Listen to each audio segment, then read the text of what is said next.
Cannabis Common Sense, the show that tells the truth about marijuana and the politics behind its prohibition.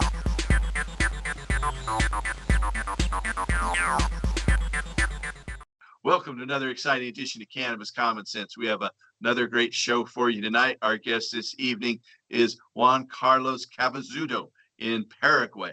I just met Juan Carlos last week. I was going through Paraguay on the way to an event in Resistencia, Argentina, the Expo Cannabis y Cannamo, and where I was a speaker.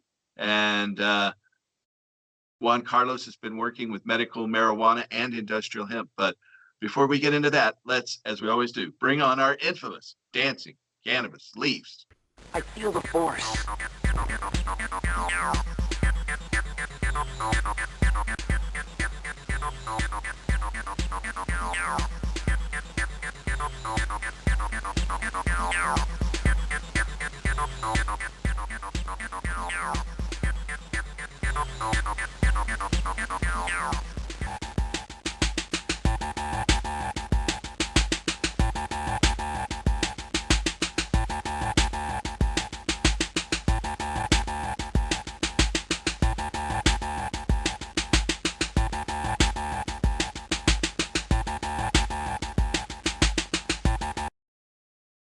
I'm on my way now to, or I am actually in, as this airs, Lima, Peru, at the Expo Cannabis Peru and the Copa del Sol.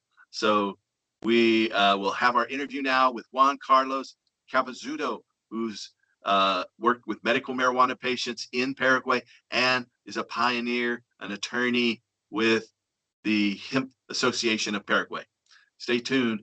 Also, if you are a loved one, are looking for help from a physician to obtain a medical marijuana permit, we have doctors all over the country. So if you need help with a medical marijuana permit or a doctor to help you get that, call us at 503-235-4606. That's 503-235-4606. Without further ado, here is Juan Carlos Cabezudo in Paraguay. Help us restore hemp. Good night. We have a great interview this week with Juan Carlos Cabezudo, who's located in Paraguay. Juan and I just met earlier this week when I went through Asuncion in Paraguay to an event in Argentina. Welcome to the show, Juan Carlos. Thank you, Paul, and thank you for the interview, and hi to your audience as well. So you've been organizing hemp and medical marijuana in Paraguay. Most Americans don't realize that Paraguay is kind of a big cannabis producer in South America. Isn't that right? Yeah, not only in South America, we are the second producer in Latin America after Mexico, and we are supposed to be third or fourth in the world producing illegal marijuana at this point, at this time. Mm-hmm. That's what I heard when I visited Chile and Argentina and Uruguay. They said, oh, Paraguay is where it's kind of like the Mexican marijuana is in the United States in terms of its market status there right now. And so you're organizing medical marijuana through, what's the name of your organization?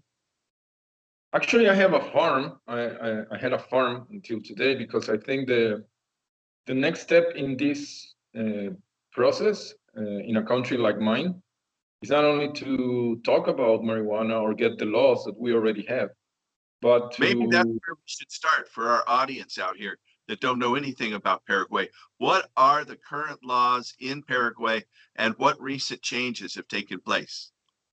Well, let me start saying that Paraguay is a small country between Argentina and Brazil. We are the biggest supplier of marijuana for both countries, which is probably one of our biggest problems right now, because this illegal commerce comes with the narco commandos, that in Brazil they are called commandos, just like in Mexico are called cartels. We are a very poor country, 7 million people, half of them in the countryside. We are one of the biggest soy producers in the world, with everything what it comes with soy and the extension farms. So we don't have, as per today, we don't have a solution for poverty. We don't have a solution for crime, for illegal marijuana. We don't have, until today, we don't have an opportunity for more than 400,000 families living on their farm. But at the same time, there's a big opportunity because these 400,000 people, 400,000 families, own an average of 6 to 7 hectares each. So we have a lot of poor people in the countryside, but with land, very good land, sunny land with lots of sun, very good quality, very good weather. And economically speaking, Paraguay is one of the most stable countries in the region. So there is a lot of opportunities down here to start a new economy, which I think the hemp is about, the cannabis is about. It's not only about a new industry. I think in a country like ours, if we do it right, we can create a new economy and maybe a new example for the development of this extraordinary natural resource that, as per today, is around 20,000 hectares in our country. And we could definitely change our perception about the plant, and maybe doing that, we could create this opportunity for all these people. You have a background in marketing specialty crops too. I know you were telling me about your background with chia seeds, right? Yeah, I had the luck to be part of the pioneering. I became a pioneer in chia with some group of young people back in 2011, 2012. We started with zero. And until today, Paraguay is still the biggest producer of chia in the world, around 25,000 to 30,000 tons per year. And I had the chance to open a company in an agency of our company in San Francisco. So I was very linked at that point with Nutiva, which is a pioneer for us, and it was a big client for us. And that's how I started knowing about hemp and the possibilities with the people of Nutiva, John Rulak, its owner, at the moment. And we decided to bring hemp here to Paraguay back in 2016. We were very good doing what we did in superfoods.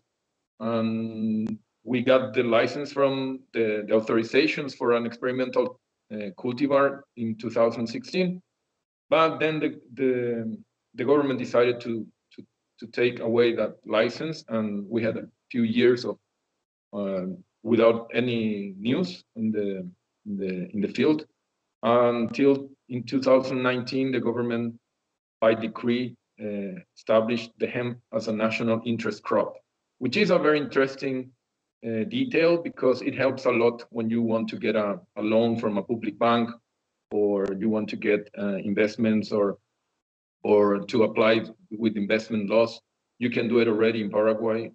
As I told you, there's a program of 50,000 hectares in hands of small farmers. I'm dedicated to that. I believe in cooperatives. Our country is full of cooperatives.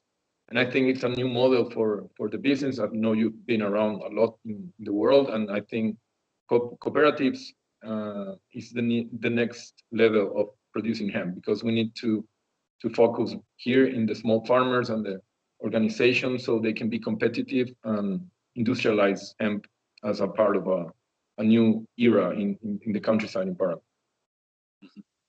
So currently there's an allotment, is it 50,000 hectares that the government has said can be grown in hemp?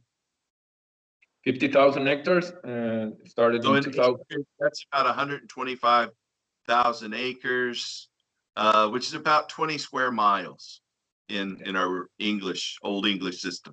Yeah, at the moment, this is a very slow process. We only have around 2,000 hectares. We are sowing at the moment. Between November and December is the best time of the year for us to grow, and probably we will grow like 2,000 hectares at this point, and probably less than half is in hands of small farmers, and the rest is again in big extensive producers, which is good because we are exploring both possibilities.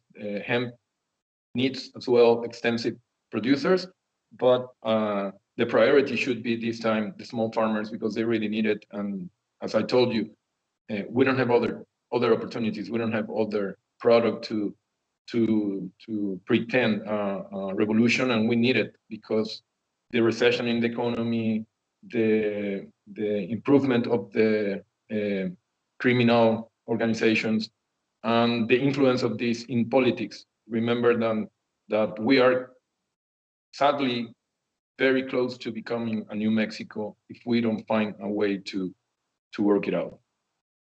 Mm-hmm. So I noticed in terms of when I met you at the airport, you were the first person to come up to me when I landed there in Paraguay. Thank you for doing that, by the way. And you were with another fellow whose name is also Juan Carlos, but he's Juan Carlos Fisher, and you're Juan Carlos Cabezudo. But you're both part of this new Paraguay Hemp Association. And I also met another fellow down in Encarnacion who drove us on to Resistencia, named Luis Rolint. And I know he and Juan Carlos have the same email address. It's steviaparaguay.com. So they're both involved heavily in the stevia production. And stevia, have you ever had anything to do with that market? Or Paraguay is one of the largest producers, if not the largest producer of stevia too, isn't it? Stevia was discovered in Paraguay, actually. Oh, okay. So it's indigenous there. I didn't know that. The biggest producer is China, definitely, but it was discovered in Paraguay. And yeah, I started with. I'm actually a lawyer who quit in 2010. I did some politics at the same until 2010, and then I quit. And because I found in food the revolution we need in this country. We are a country with problems in nutrition of our children nutrition. So there's a big business in food. There's a big business in feeding your people, giving them a product that can take them away from poverty. And instead of politics or the law, I decided to become to work on the food industry. And I started with stevia. Actually, I went to China, I went to Italy to learn about commercial possibilities. I did a very good business with some companies in Bolzano in Italy, and then I won some money, and I realized it was a very limited possibility in front of the Chinese. So I got lucky, and then we started from zero with chia. As I told you, we became the biggest exporters in the world. That gave me the possibility to work very closely with big players in the industry, specifically organic and superfood. And that's when I discovered hemp with all the industrialization possibilities, and that's the main story here. I always say, the most important hemp is the industrial part, because you cannot industrialize stevia. That you only make 1 or 2 products out of it. But we know hemp could become a very important product, not only to export, but to supply ourselves. And that would be really great. If the government has a 50,000 hectares program declared of national interest, not only production and commercialization should be the interest, but our local use. And that would be great if we can start as one of the first countries in the world, for example, using hemp as the uniforms with our police officers or other public needs that we have. We could start using our own fiber and our own food and our own grains, and that would definitely become a revolution in a country like mine. And that's why we are promoting to prioritize the development of this of hemp in the hands of the small farmers, which is what probably you and I agreed at this, when we met as well. Yeah, I when I met you, I had some samples I had picked up at the Southern Hemp Expo from Hempwood. I had the fellow from Hempwood, Greg Wilson, on a couple months ago, but I gave you some of the hemp plastic, the hemp tinsels that are made out of hemp fiber and soy resin. Hey, you've got them right there. There they are. So I'm glad you've got them. I gave some to Juan Carlos and some to the folks in Argentina as well. And so it's just an example Yeah, I haven't really shown those on the show, so you get to be the first person. I have a case of them right over here, but yeah, hemp tinsels. So I 100% made from plants, plastic yeah, made from plants. and it composts. It's compostable. It will break down in 10 years when put in the ground to so it won't be around for 1,000 years like some of these petrochemical products. Also, it's not produced with toxic processes where all petroleum is produced in highly toxic circumstances, and this will never be that way. So that's definitely a vast improvement. This is hemp fiber with soy resin, but I think soy oil could be replaced with hemp seed oil when it's produced in mass, when we have a larger market. That's Producing when we produce in mass, and we can make it cheaper, because I think, ironically, and I'm a defendant of the interest of the small farmers, and obviously I would like them to receive the best price for the product. But at the same time, if we compete, probably we won't get to those big volumes that we need to replace the conventional raw material from plastics or from fabrics or other massive uses, unless we make it cheap. That's why cooperatives are so important, because the small farmer or the farmer is not going to sell to a buyer. It's going to sell to himself, because the production process will be circular. Is that a word? Yeah. Circular? Yeah. And Yes. that's the second you can just press the hemp seeds, and if you grow the right variety, you can get up to 300 gallons of oil from pressing the hemp seeds. And you can put that right in any diesel engine and run it, which means you don't have to go and pay money for the petroleum. And if you blend it in a very simple chemical process with alcohol, then you create a couple of different valuable byproducts, and it burns hotter and cleaner and produces more energy with that process. I heard a lot about that, and I read a lot about that, the possibilities. But again, the conventional industrial complex will not use hemp unless it's cheap, because that's the problem.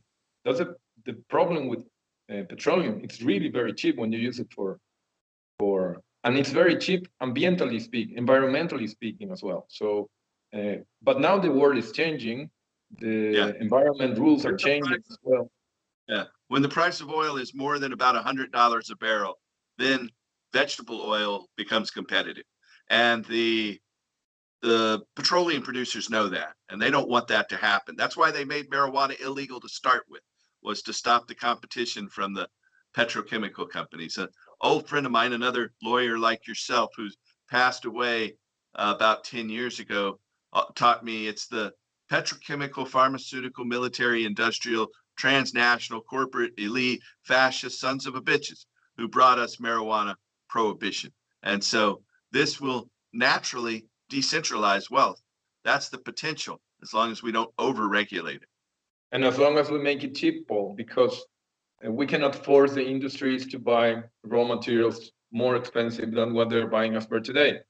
Putting in the price all the benefits of working with environmentally healthy plastics, or circular economies, or cooperatives with small farmers in a country like mine. But we have the duty, we have the role, probably as a country with the circumstances that surround us, to become. Uh-oh. So we are back after a technical glitch there with Juan Carlos Cabezudo. And welcome back, Juan Carlos. Thank you. So you were talking about the potential of small farmers, I think, and the hemp laws there in Paraguay. It's not only about the potential of small farmers in Paraguay, but I think we are promoting a business, a great business, but we have to change the model. So it's never going to be successful for the producer. And I think the world needs one country that really revolutionizes its economy through what we are promoting. And the only way we're going to make it is by applying new way of thinking what hemp should represent for a country like this. If we make it right, we could be one of the biggest, not only producers, exporters, but one of the biggest consumers of industrial hemp in the world. We have the laws ready. We have the need. We have all the circumstances you need, all the country conditions, like the location. We are next to Brazil. Brazil is still very far from opening the industrial economy of hemp, so we can make it in a big scale, having this neighbor, which is a big lion sleeping. Everybody wants to get into the market of Brazil, but we are already the biggest exporter of marijuana to Brazil in the region. So I think we need a revolution, and I think that revolution will come from cooperativization of small farmers, and it will revolutionize not only our economy within our borders, but I think it could be a great example for your ideas and for all the people that believe that hemp can change the way we think about industries and green plastics and sustainability and fair commerce, specifically fair commerce. Because if we don't make this fair for the farmers, it's not gonna work again. Everything was the big money will be again in the intermediators, and I think we can, through cooperatives, we can make it in Paraguay and maybe become an example for other countries to adapt the raw material and change the way we produce as per today. So how did you form the HIP Association of Paraguay? Is that the right name? Yeah, 2 years ago, I saw this declaration of national interest, and I made a big meeting with some 100 and something business people. And I actually imported Nutiva products to give food to them based on hemp for the first time. We made a beautiful event. Actually, it got in the news. It was really very important at the time.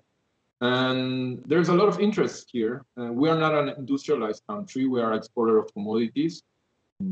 Mostly, like, we have 80% of our land is used to produce soy and cattle growing. That is a very small benefit for the main interest of our population, because they don't almost pay taxes, and the environmental disaster they cause is really unprecedented.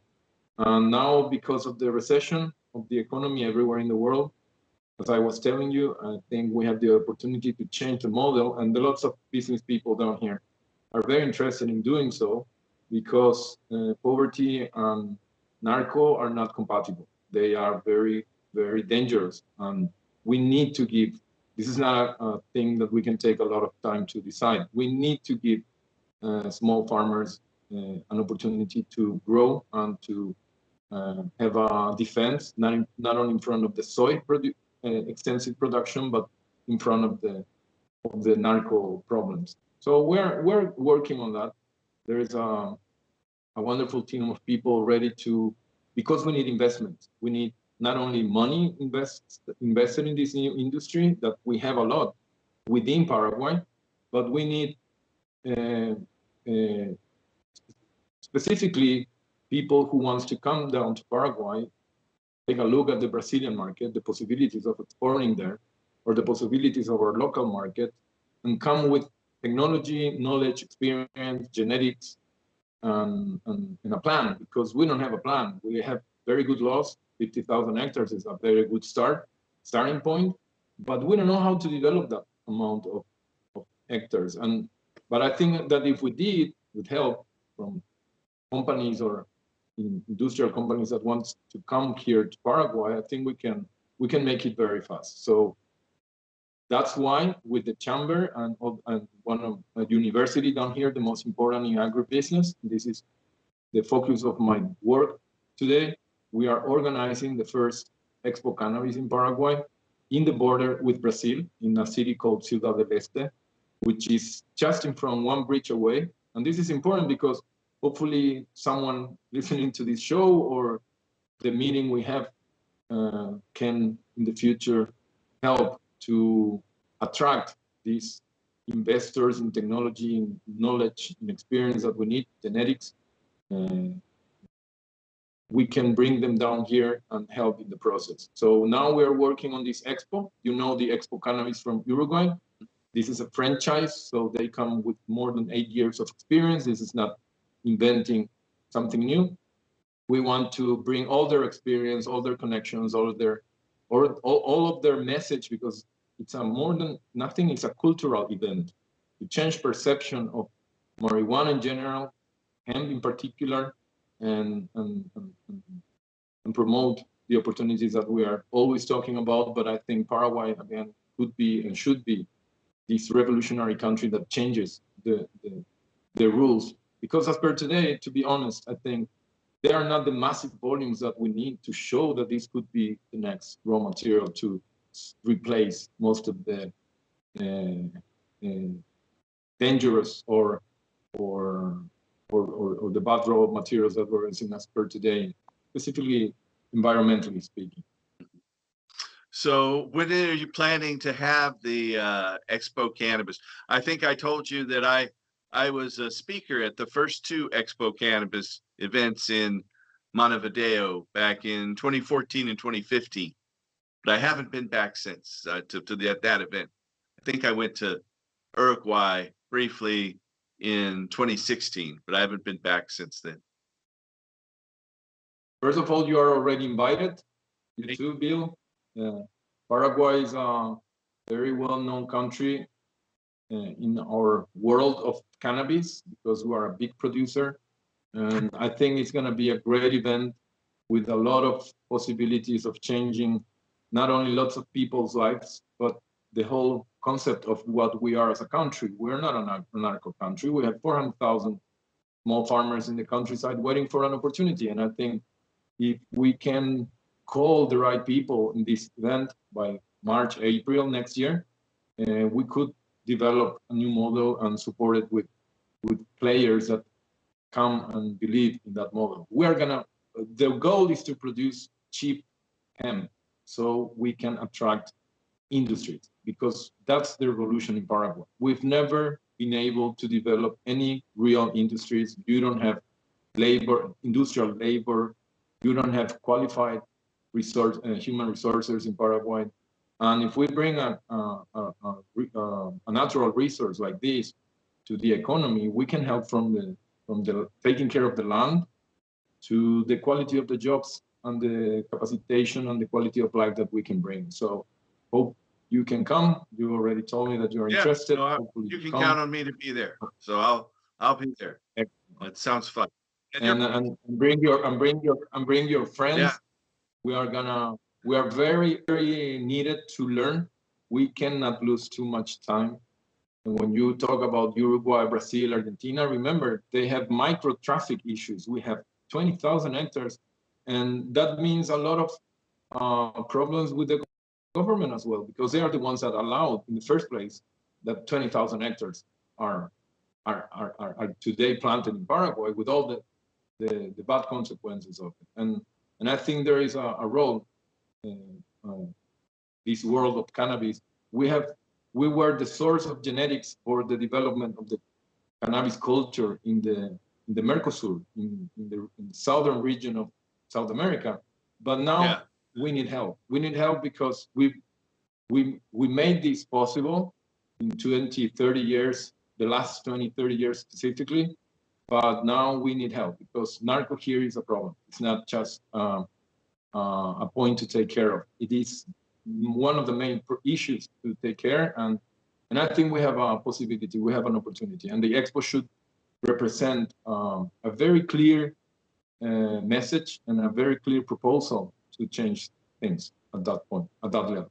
Well, you're right in the middle of a major soy producing area, both there in Paraguay and in Brazil. And so hemp can replace that in terms of the the soybean protein in addition to producing the fiber as well.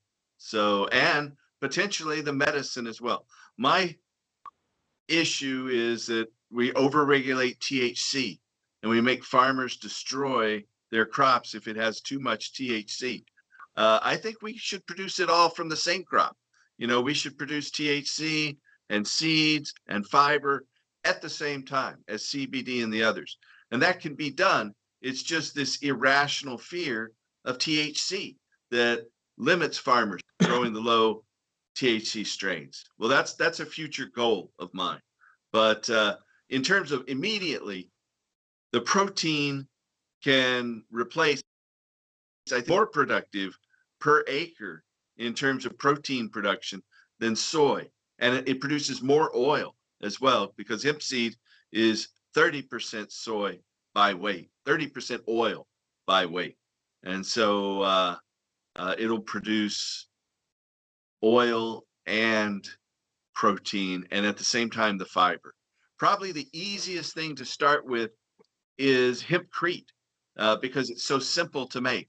And you can immediately start building houses out of hempcrete with very little investment and very sustainable, solid structures as well. But go ahead. I was the first importer of seeds of hemp in Paraguay, 2016. We imported 1 ton from Germany. When they blocked that cargo, when they blocked our load, I definitely started thinking how to decriminalize cannabis in general, because I need a million hectares in Paraguay in the next future. In the next 5 years or 3 to 5 years, we need a million hectares. And we will never get to a million hectares if we criminalize some parts or some varieties or some uses of the plant. So the first rule, I think, I agree with you, but the first rule is to decriminalize cannabis in general. So if you don't follow the rules, I'm sorry, I'm going to take away your registration, or you won't be able to work anymore with cannabis, or maybe you will get a fine because you didn't declare as many plants as you are growing. But I think THC, as you say, cannot be criminalized, because we not only support a prejudice based on presuming that the farmer is going to go against the law. You're presuming their guilt instead of presuming their innocence. And at the same time, I can tell you, we are one of the biggest exporters of THC in the world. And whoever grows THC, you go to the farms of these people, 20,000 hectares, and you will never find a guy smoking marijuana. So it takes away a lot of prejudice based on, if you allow plants, you will get a lot of zombies because everybody's going to smoke. At the second time, talking about proteins, we are one of the biggest exporters of soy, and 80% of the soy that we produce, both in Brazil, Argentina, Paraguay, etc., is going to China to feed pigs. It's not a very smart economy to export thousands and millions of tons of soy through the ocean with all the destruction from the field to lots of avoidable costs. And specifically protein of hemp, it's going to help a lot with the environmental issues, because the thing is that a cow or a pig, soy protein is not their natural food. So no. One of the biggest problems in the human influence in environment is the methane gas from the cows, because they cannot, from the cattle, whatever cattle you feed with corn or with of protein of soy, because they don't know how to digest, they don't know how to eat that correctly. So they eat 10 kilograms, and like 40% of that is not gonna be digested. It's not gonna be properly absorbed by the cow, and it just expels gas. If we use hemp, the absorption of the proteins is much more efficient than with other grains, and we know its production is much more healthier for the environment as well. So we're going to win. It's a win-win business. But again, we need to make it cheap. We need to make it cheap, and we don't have to use the same tools that make cheap soy, for example, because it's destroying everything. Paraguay is complete. We are the most deforested country in Latin America a long time ago, like more than 10 years ago, more than Brazil, more than any other Latin American countries. You count on Paraguay, we are deforesting everything. And that's not a sustainable model. Now, if we want to go away from the recession with the same formula, we're going to destroy every tree in this country. And that shouldn't be our formula to get away from these problems. I think hemp gives us the opportunity to make it differently. And that's why I told you, I think a cooperative, a fair commerce, small farmers, environmentally, organic production, and very cheap. I think that's our proposal for the future. And I think it's a revolutionary proposal because as per today, I think hemp and cannabis are too overrated in terms of price and in terms of speculation. If a country like ours, start producing and allowing people to make this economy grow, I think we can become very, very quick one of the biggest players in the world. Develop a model that other countries and other economies will be very interested in replying. So I know I showed you hemp wood when we visited there briefly, and some lumber and flooring materials. I gave Juan Carlos Fisher a little piece of the hemp flooring, but you can see that could replace building materials as well, and hopefully stop deforestation when we can produce products of equal composition that should be cheaper if we can get the economies of scale. I know you've been active with medical marijuana as well, and you have a medical marijuana farm. Is it Grande Madre? Granja Madre. It means mother farm. Yeah. And so tell us about that. Well, in 2016, I was working a lot with Chia, coming and going from San Francisco. We had an office in Oakland, just in front of Nutiva by that time. And after we had this issue importing the seeds of hemp, automatically I started looking how to decriminalize this material so I can expand the production anywhere without guns or without the suspicious of committing a crime. So the first thing I noticed, I didn't know, I was not even a consumer of cannabis at the moment. The first thing I realized is that medical marijuana was growing a lot in the world, specifically in the United States. And I thought, instead of hemp, that they blocked me, maybe I can do something to accelerate the process by promoting something that is even more urgent than the industry of hemp, which is medical marijuana in a poor country like ours, where pharmaceuticals and are taking care of the health of people, and that means an economy out of their pocket and a submission of a system that will never allow them to grow or to live conventional drugs. So I got together with this Mama Cultiva organization. I think you know them already. It's Mama Cultiva is an international organization with branches throughout Latin America that helps its parents of patients who need medical marijuana, often because of epilepsy, but other conditions as well. Cancer.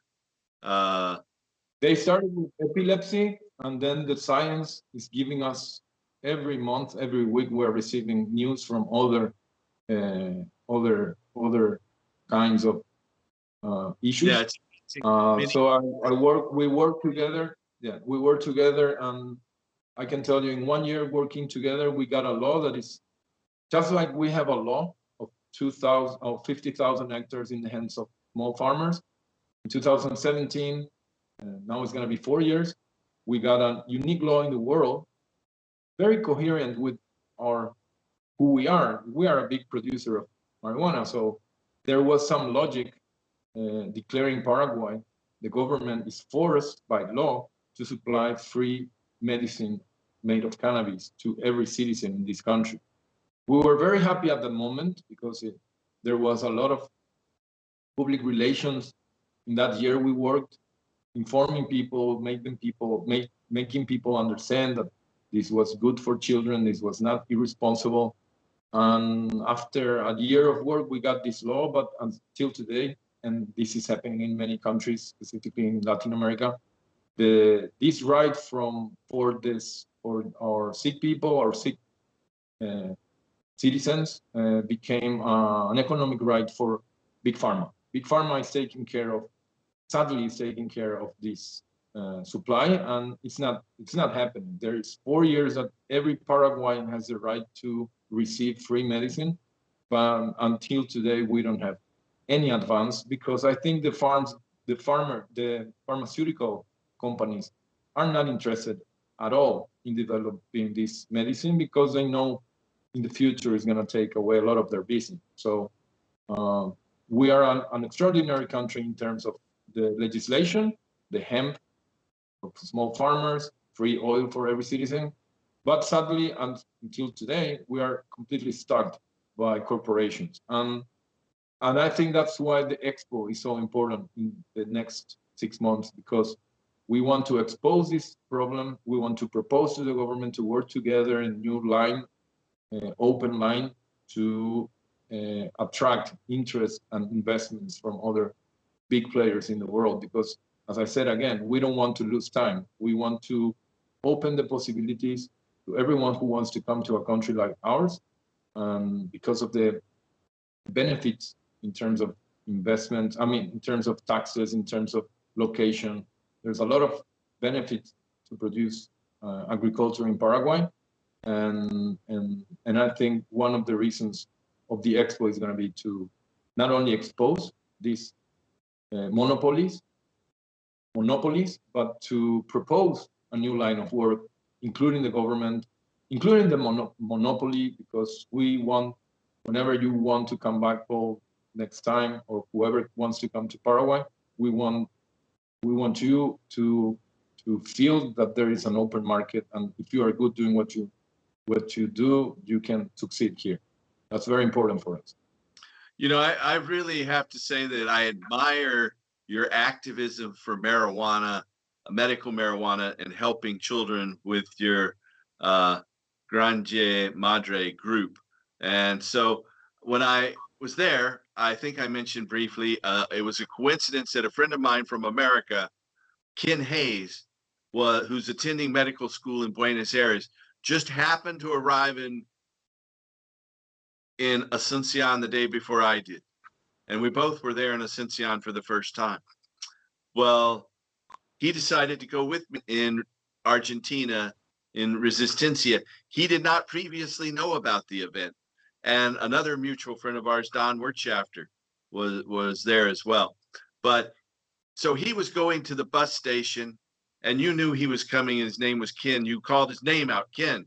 He'd never seen you before, but he recognized you because you'd been on television in specific about your medical marijuana farm. Would you want to tell our audience about how you've been on television lately and how you've been, I really admire your civil disobedience.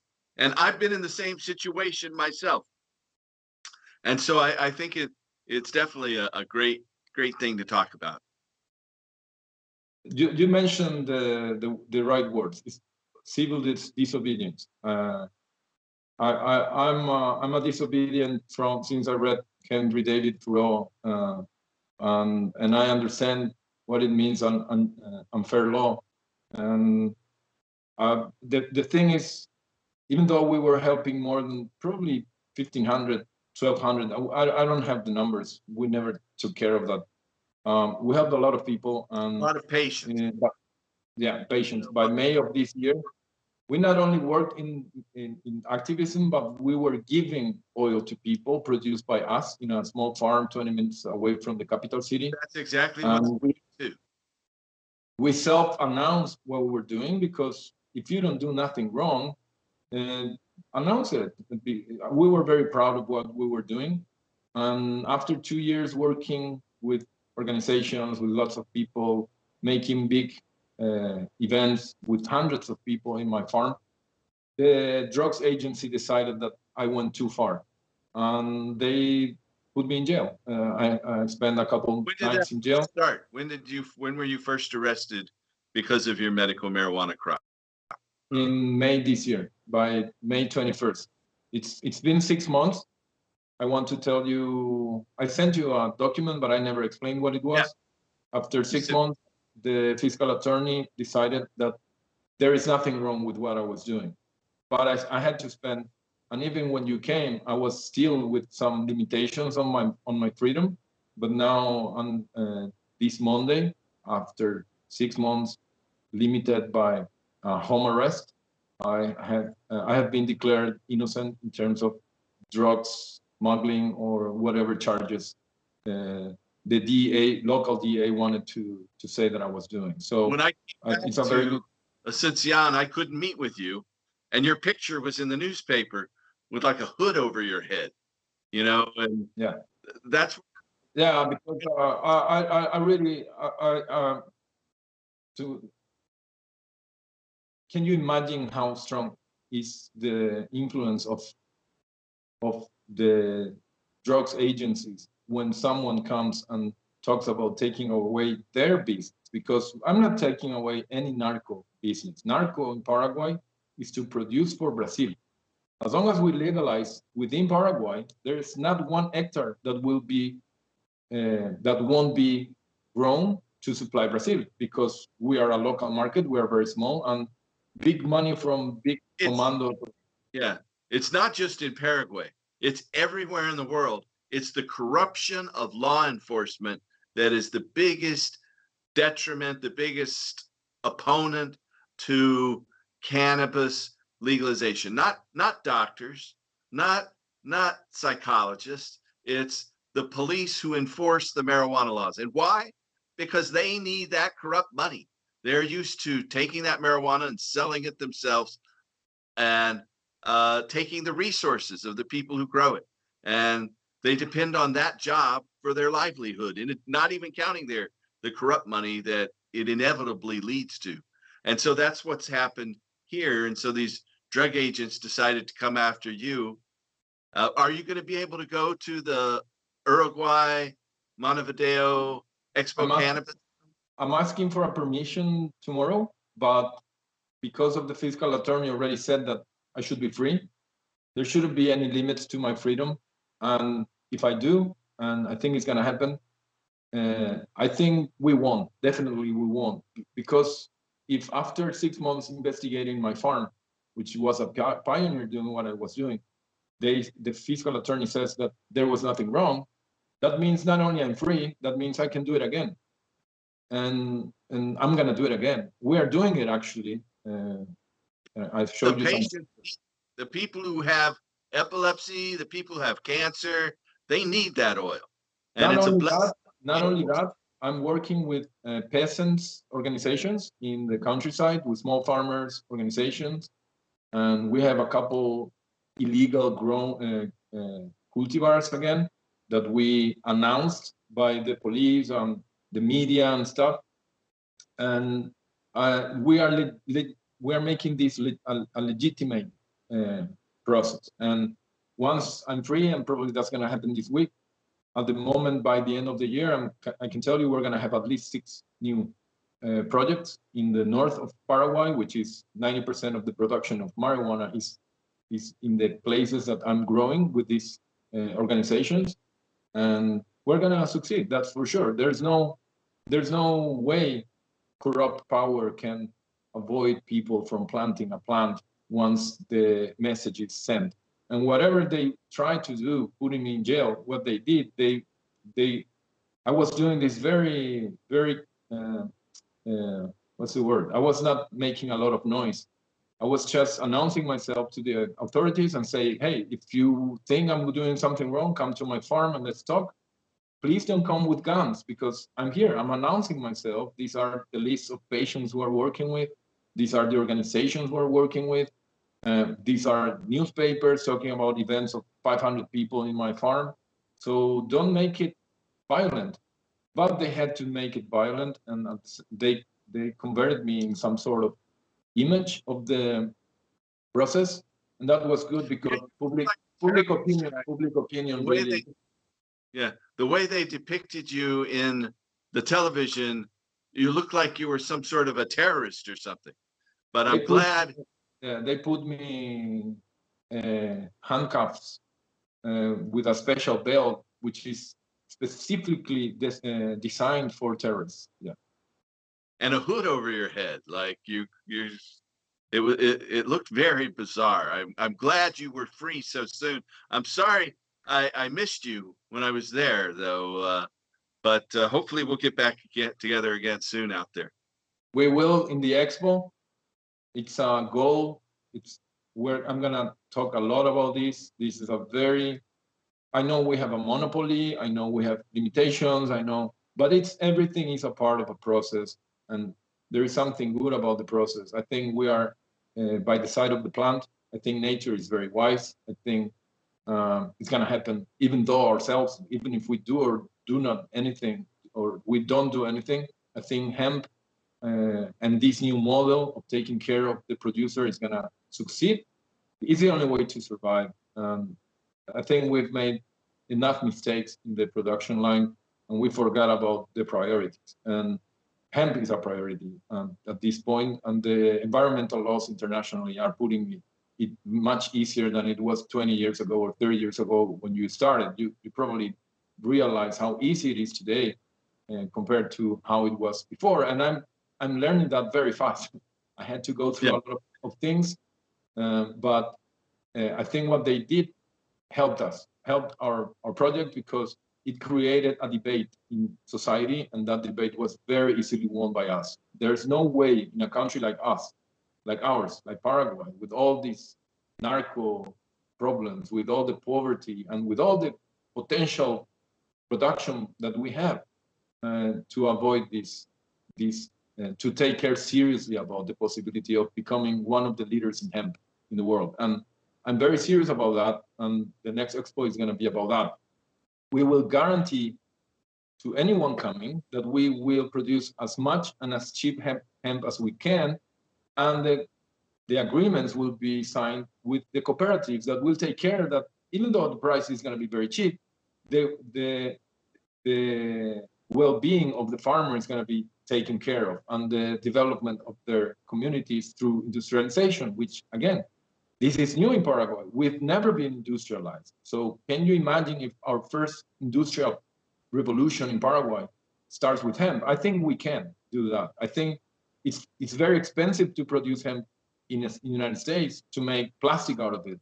It's so much cheaper, or in Uruguay, it's so much cheaper to produce it here, where you can pay 1% taxes in 10 years.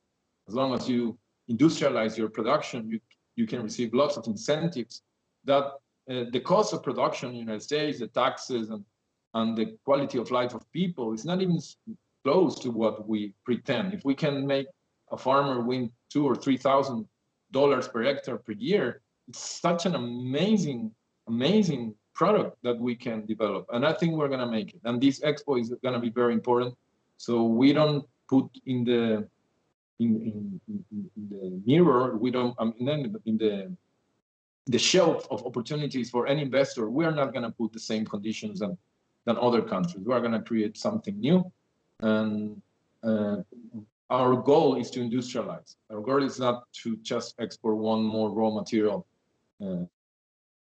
just like with chia, or we did with soy, or we do with sesame, that we are leaders as well in the world. We need to add value to our production and take care of the environment, and mostly take care of our people, our small farmers. That's the main goal. So if someone is interested in reaching out to you and the Hemp Association in Paraguay, what's the best way for them to do that? Is there an email address or web address that we can promote? Yeah, the Granja Madre is I cannot we can spell it, but I think you can become a receptor of that interest and take it to us. I think anyone can see our farm in the Instagram. We only have an Instagram page, Granja Madre. It's not easy to translate, but that's how it is. And you can see from the. We'll put it up on the screen in our graphics generator, and you can see we started with the profile, I think April last year, and you will see how we developed from a natural farm, a regular farm, to a cannabis farm with all events, with lots of flowers, with lots of children, lots of mothers, lots of events, and then there is a very specific opportunity to come to Paraguay, not physically, but to put interest in our process. We can send all the information, all the legal information, all the news information that is around here. And it's gonna happen very soon that we will open the possibilities for anyone interested in investing here in Paraguay. And will come with my help and lots of business people down here who wants to make something different this time. And as long as the intentions are good, they are gonna find a very good counterpart down here to help us making very good business. That's the revolution. It has to be a great business, a win-win-win. It has to be a good business for the customer or the client. It has to be a good product, a good business for the farmer, and it has to be a very good business for our environment. Well, I want to thank you for coming on our show, Juan Carlos. We've had Juan Carlos Cabezudo. I'll try to say it right. Try not to destroy it. In Paraguay. And is there anything you'd like to say in closing, sir? Nothing else. Remember Paraguay. Remember we can become very soon a big player as long as we receive enough support. We need it. We have everything that anyone can pretend of a country like ours. And again, anyone interested specifically in the expo we're gonna make, this is a franchise from Uruguay. We're not creating it from zero, so it's gonna be a very good event in a few months, and we would really like anyone to be part of it because, again, we are just a few guys down here trying to make this possible, but we know we're gonna succeed because we know people is gonna come and help us. So that's the most important. We need people to come. Yeah, I am going to be in Peru for the Copa del Sol, judging Peruvian cannabis products, and then the Expo Cannabis Peru, which is on the 4th and 5th of December. It coincides with the one in Montevideo, Uruguay this year. But I hope you get to go to the one in Uruguay. I know you're working with Miche there. Tell Miche I said hi, and the other people in the crew. And thanks for coming on our show. We've had Juan Carlos, and we look forward to having you again. Thank you. Thanks a lot, and thanks to your audience. And we wait here in Paraguay for you guys. Thank you. Thanks a lot. Bye.